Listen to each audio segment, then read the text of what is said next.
Okay, so welcome back to option trading only. ये है lecture number 6 जिसके अंदर हम एक्सपायरी को डिस्कस करेंगे। वीकली एक्सपायरी क्या होती है, मंथली क्या होती है, हमें कौन सी लेनी होती है। सर बहुत सारे डेट्स दिखती है जब मैं एक ट्रेड देखने जाता हूँ, गलती से भी नज़र मार लूँ। अगर मैं स्ट्राइक प्राइस को लिख के यहाँ पे दिखाता हूँ, देखो अगर मैं सर ऐसे लिख देता हूँ 17 तो इतनी सारी डेट आते हैं कि बिल्कुल दिमाग ऐसा चला जाता है क्या लूँ भाई। फरवरी, 2 फरवरी, 9 फरवरी, 16 फरवरी, मार्च, 2 मार्च, क्या है सर, मुझे आज क्लियर कर ही दो आप। अरे भाई आपकी फ्रस्ट्रेशन को बहुत अच्छे से समझता हूँ, क्योंकि जब मैं बिगिनिंग स्टेज में था मुझे भी बड़ी दिक्कत होती थी, खुद ना लगा थी क्या लूँ, इतने सारे ऑप्शन है भाई, एक क्लियर आंसर कोई देने को राजी नहीं होता था। कोई दिक्कत नहीं भाई, ऑप्शन ट्रेडिंग ओनली पेज ही इसलिए है, आपकी फ्रस्ट्रेशन का सॉल्यूशन निकालने के लिए ही ये पेज है। तो लाइक शेयर सब्सक्राइब पहले ही कर दो, ठीक है। मैं बात करता हूँ आपसे सीधी सीधी। वीकली एक्सपायरी का मतलब होता है जो आप लॉट बाय कर रहे हो, वो आप लॉट बाय कर रहे हो 7 दिन के लिए, उसका जो आप पैसा दे रहे हो उसको बोलते हैं प्रीमियम। 7 दिन का मतलब वीकली एक्सपायरी। कौन से दिन होती है? थर्सडे के दिन। मतलब जो लॉट आपने लिया, 7 दिन के लिया, थर्सडे को आते आते उसका जो भी आपने प्रीमियम मतलब पैसा दिया है आपने, वो थर्सडे तक आते आते उस प्रीमियम में से टाइम का पैसा कम होता चला जाएगा। जब आप एक लॉट को बाय करते हो ना, आप 2 डिवीजन में पेमेंट देते हो। क्या मतलब? मान लो आपने 5,000 रुपये दिए, आपको पीछे की वो नहीं पता कैलकुलेशन, पीछे का क्या होता है, दो चीज़ें होती हैं। एक होती है इंट्रिंसिक वैल्यू, एक होती है टाइम वैल्यू। ये इन द मनी वाला लॉट है। एट द मनी वाले लॉट में सिर्फ टाइम का पैसा होता है, आउट ऑफ द मनी वाले लॉट में सिर्फ टाइम का ही पैसा होता है, लेकिन रिस्क इतना ज़्यादा होता है कि टाइम का पैसा भी आपसे कम लिया जाता है, ठीक है। इतनी डेप्थ में जाने की कोई ज़रूरत नहीं है। आप सिर्फ इस तरीके से समझो कि अगर मेरी बात मानते हो, जैसे मैंने लास्ट लेक्चर में आपको सिखाया था ITM, OTM और ATM। अगर आप मेरी बात मान के चलते हो तो आप हर ट्रेड में इन द मनी लॉट लेते होगे, करेक्ट। जो बेसिक बिगिनर को मैं सजेस्ट करता हूँ वो इन द मनी का लॉट सजेस्ट करता हूँ। इसमें आपका टाइम का पैसा कम जाता है, इसलिए आपका टाइम डिके कम आता है, इसलिए आपका लॉस कम होता है। एट द मनी थोड़ा रिस्की हो जाता है, आउट ऑफ द मनी हद से ज़्यादा रिस्की हो जाता है। तो आपको क्या करना होता है, अगर आप इन द मनी का लॉट लेते हो तो भाई वीकली एक्सपायरी का लॉट लो, बेस्ट है।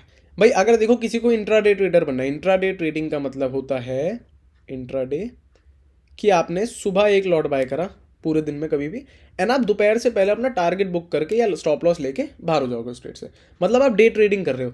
तो आपके लिए बेस्ट तरीका है कि आप वीकली एक्सपायरी का लॉट लो। जैसे कि मान लो मंडे को, आज संडे का दिन है 29 जनवरी, कल मान लो मैं ट्रेड करता हूँ, ठीक है। तो मुझे कौन सा लॉट बाय करना है, मुझे खरीदना है 2 फरवरी वाला, अगले हफ्ते की expiry.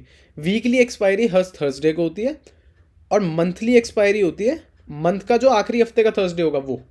Monthly expiry last Thursday को बोलते हैं, ठीक है। तो आपको क्या करना है, अब जैसे मुझे कल ट्रेड लेना है तो मैं जो भी नेक्स्ट वीक एक्सपायरी है मेरी 2 फरवरी, वो मैं लॉट लूँगा अपना, ठीक है। दूसरी चीज़, अगर कोई बंदा ट्रेडिंग करना चाहता है पोजिशनल, मान लो किसी को कैरी करनी है पोजिशन 4 से 6 दिन, 8 से 10 दिन, कोई स्विंग ट्रेड करता है, ऑप्शन कैरी करता है, जो भी उसका एनालिसिस है, ट्रेडिंग के बहुत सारे तरीके होते हैं। तो उसको क्या करना चाहिए, उसको ट्रेड करना चाहिए मंथली एक्सपायरी से। मेरा सजेशन सुन लो अभी। अगर कोई कैरी करना पसंद करता है तो वो ट्रेड करे मंथली एक्सपायरी से। अब वो भी कैसे, मैं समझाता हूँ। मान लो मैं मंडे के दिन कल को ट्रेड कर रहा हूँ और मुझे पोजीशन कैरी करनी है 4 से 6 दिन के लिए, 8 से 10 दिन के लिए। कोई मैं बड़ा मूव एक्सपेक्ट कर रहा हूँ कि भैया निफ्टी 500 पॉइंट ऊपर नीचे जाएगा, या बैंक निफ्टी 500 1000 पॉइंट ऊपर नीचे जाएगा, जो भी मेरा एनालिसिस कह रहा है, तो मैं लूँगा ये वाला निफ्टी फरवरी 17,600 कॉल। ये फरवरी के लास्ट थर्सडे को जाके इस एंड तक आते आते टाइम का पैसा जीरो हो जाता है। ये चीज़ होती है, ठीक है। इन द मनी का लॉट दोगे तो आपकी इंट्रिंसिक वैल्यू इंटैक्ट रहेगी, सिर्फ टाइम का पैसा जाएगा आपका, ओके। तो अगर मैं बात करूं कैरी करने की, तो आपको मंथली एक्सपायरी लेनी है, ओके। दूसरी चीज़, अगर आपने 15 तारीख के बाद ट्रेड कर रहे हो, आप 15 तारीख के बाद मतलब आधा महीना जा चुका है, और तब आप ये कैरी करना चाह रहे हो लंबे टाइम के लिए, तो फिर फरवरी वाला मत लेना, मार्च वाला लेना, फिर अगले महीने का सीधा। क्यों? क्योंकि इसमें डिके आना बहुत तगड़ा स्टार्ट हो जाता है, आधे महीने के बाद इसमें डिके आना बहुत तगड़ा स्टार्ट हो जाता है, ठीक है। इंट्राडे बंदे के लिए अगर मैं बोलूँ, इंट्राडे वाले बंदे को मेरे दो सजेशन रहते हैं। आप फ्राइडे से वेडनेसडे तक अपकमिंग एक्सपायरी का लॉट लो।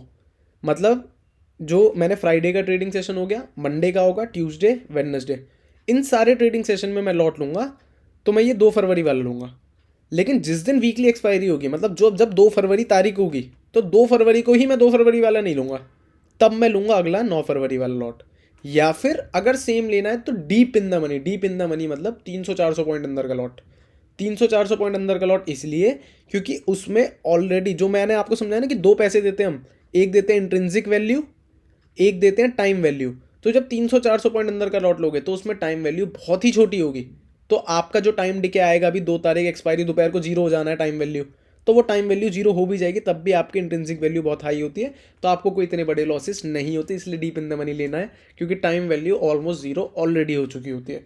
तो अगर मैं आपको ब्रीफ करूँ, अभी आपको ना थोड़ा थोड़ा कन्फ्यूजन लग रहा होगा, सर समझ भी आ रहा है लेकिन नहीं भी समझ में आ रहा, कन्फ्यूजन हो रहा है, कोई दिक्कत नहीं, एक लाइन में समराइज करता हूँ। आपने 2 चीज़ें दी, intrinsic value, intrinsic value plus time value, time value.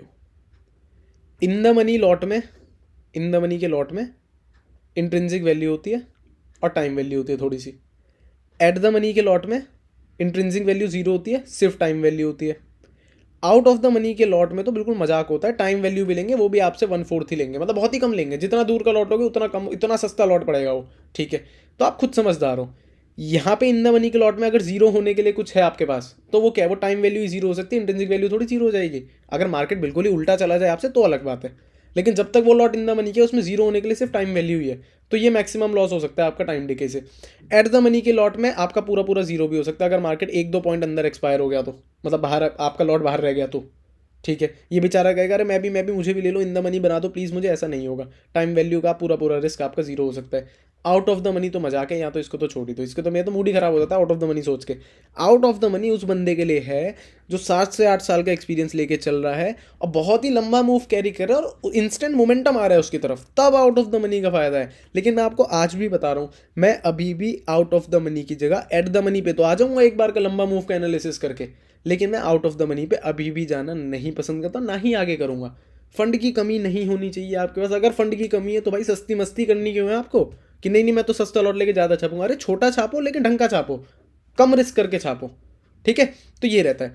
अगर मैं आपके सारे क्वेश्चन के आंसर दूं, सर हमें कौन सी एक्सपायरी लेनी चाहिए, इंट्राडे ट्रेडर्स को वीकली एक्सपायरी का लॉट लेना चाहिए, नंबर 1।